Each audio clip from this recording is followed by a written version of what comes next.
আসসালামু আলাইকুম বন্ধুরা, কেমন আছেন? গৈরট থেকে সকল বন্ধুকে জানাই এমএন কিচেনে অনেক অনেক স্বাগত। আজ আমি আপনাদের পটল দিয়ে একটা রেসিপি বানিয়ে দেখাবো। তার জন্য এখানে দেখুন আমি পটল নিয়েছি এবং পটলটাকে আমি ছিলে নিচ্ছি এবং আমি কেটেও নিচ্ছি। এরপর দেখুন আমি একটা ছুরির সাহায্যে পটলের ভেতরের অংশটা আমি বার করে নেব। এই দেখুন এইভাবে আমি পটলের ভেতরের অংশটা বার করে নিচ্ছি। দেখুন বার করা হয়ে গেছে। এদিকে আমার সবকটাই বার করা হয়ে গেছে। এরপর আমি এখানে সমস্ত কিছু নিয়ে নিয়েছি এবং ওভেনে দেখুন একটা তাওয়া চাপিয়ে দিয়েছি, তাওয়াটায় তেল দিয়ে নিয়েছি। তেলটা গরম হয়ে গেছে। এরপর আমি তাতে লঙ্কা কুচি ও পেঁয়াজ কুচি দিয়ে দিলাম, দিয়ে একটু নেড়ে নিলাম। তারপর টমেটো, হলুদ, লঙ্কা গুঁড়ো, জিরে গুঁড়ো, আদা রসুনের পেস্ট, গোলমরিচ গুঁড়ো দিয়ে ভালো করে নেড়ে নিলাম। এই দেখুন একটু ভালো করে নেড়ে নিচ্ছি। এরপর আমি গোস্তটা দিয়ে দেবো। এটা আমি আগে থাকতে সেদ্ধ করে রেখেছিলাম এবং সেটাকে কুচি কুচি করে কেটে নিয়েছি। নিয়ে এবার গোস্তটা দিয়ে ভালো করে কষিয়ে নেব মশলাটার সাথে। এই দেখুন কষিয়ে নিচ্ছি।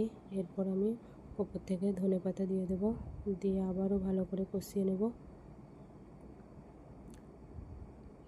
এরপর আমি পটলের যে অংশটা বেরিয়েছিল সেটা দিয়ে দিলাম, দিয়ে আবারও ভালো করে কষিয়ে নেব এবং একটু পানি দেব, দিয়ে এটাকে ভালো করে কষিয়ে নেব এবং চাপা দিয়ে দেবো একবার। এই দেখুন আমি চাপা দিয়ে দিচ্ছি। এরপরটা ঢাকনাটা খুলে নেব, নিয়ে একটু ভালো করে নেড়ে চেড়ে নেব।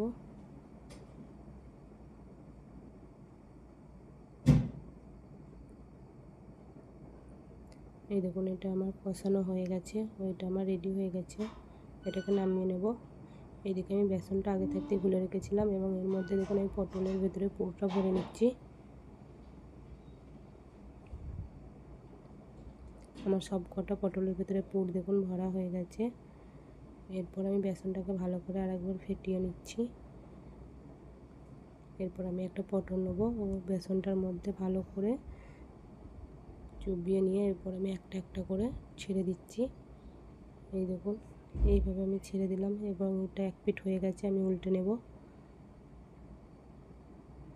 এবং আমি এইভাবে সব কটাই উল্টে নিয়েছি এবং এগুলো দেখুন কত সুন্দর কালারটা এসছে এবং আমার এটা হয়ে গেছে, আমি তুলে নিলাম।